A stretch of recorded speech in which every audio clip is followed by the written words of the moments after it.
Hello, I'm Peter Towers, Managing Director of ESS BIZTOOLS. Welcome to this update on the Business Plus newsletter for the month of April.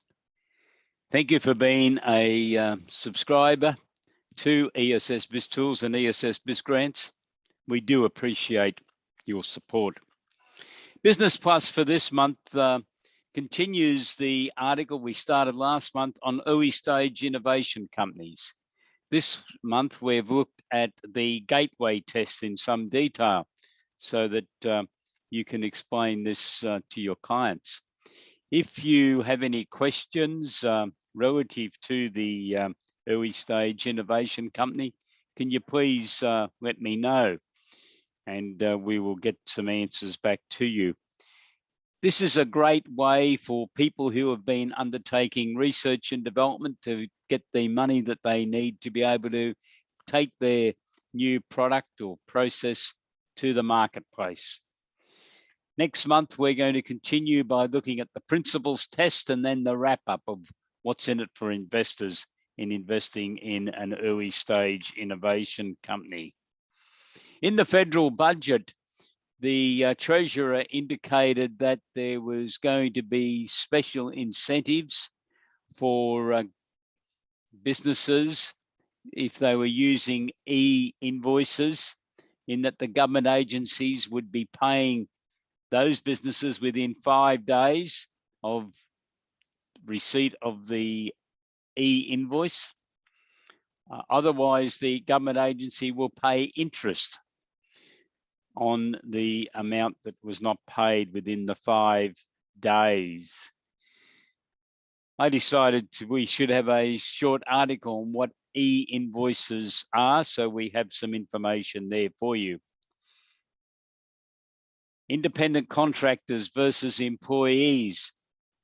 My colleague, Jordan Lowry, Managing Director of Blackstone Business Services, has written an interesting article on a recent High Court decision, which looked at this ongoing dispute, seems to have been around for years, about independent contractors and employees. We've included part of what Jordan Lowry had to say in this month's edition of Business Plus. If you would like to follow up on this, please contact Jordan Lowry. We recently forwarded to you a more in-depth article from Jordan that had his contact details. But if you've mislaid that, let us know and we'll send his contact information to you.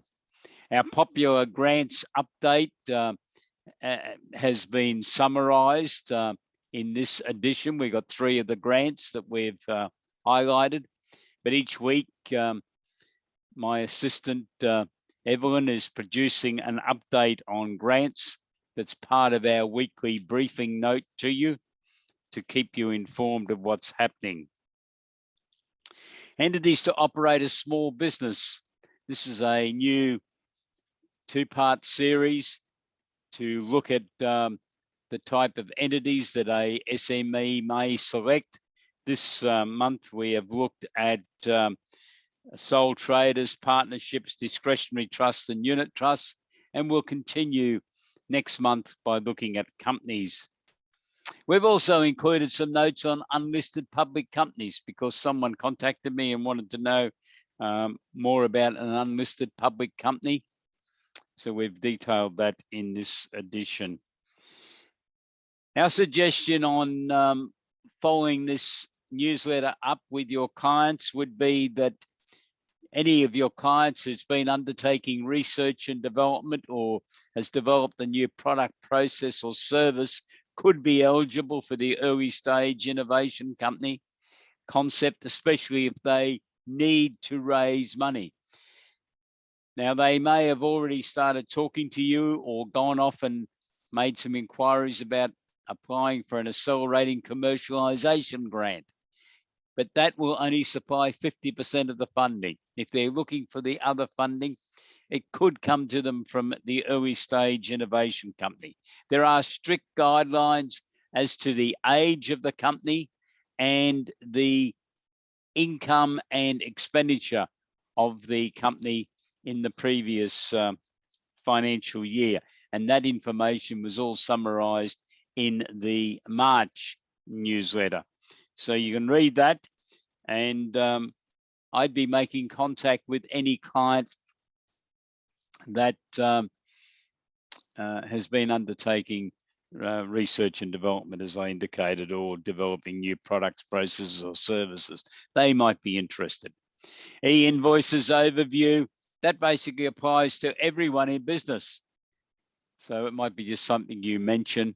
Most of the material I've quoted there came from the internet, looking at the Xero website, but other software providers, I'm sure, have got similar arrangements. Independent contractors versus employees. This is a big issue.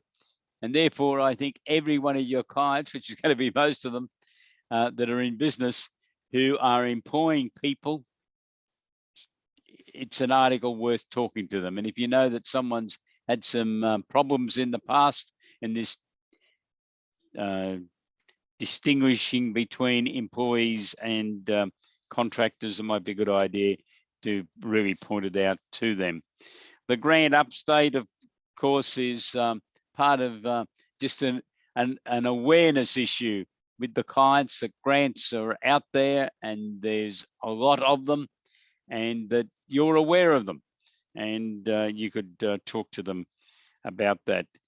Anyone that's thinking about starting a small business that may have had a conversation with you, I'd be referring the entities to operate a small business too. And the article on unlisted public companies is really looking at someone that's wanting to grow. Their dream is to raise money from a venture capitalist or to list on a stock exchange. They really need to start with an unlisted public company. They may be interested in raising crowdsourced funding, equity raising. I think an unlisted public company is a good vehicle for that, because the constitution of that company will be prepared on the basis that it's going to be a large company. And in crowdsourced funding, equity raising, you can easily end up with at least 1,000 shareholders, in some cases more. So an unlisted public company constitution, I think, really suits what you're trying to achieve. So anyone that's wanting to grow, scale up, could be of interest. So I'd be sending that material to them and then having a cup of coffee with them and seeing what the feedback is. If you have any questions on any matter relative to the newsletter, please send me an email, peter@essbiztools.com.au. Once again, thank you for your support of ESS BizTools. Good luck with the distribution of this update for the month of April. And I look forward to talking to you in 4 weeks' time in May. Thank you. Have a great day. Goodbye.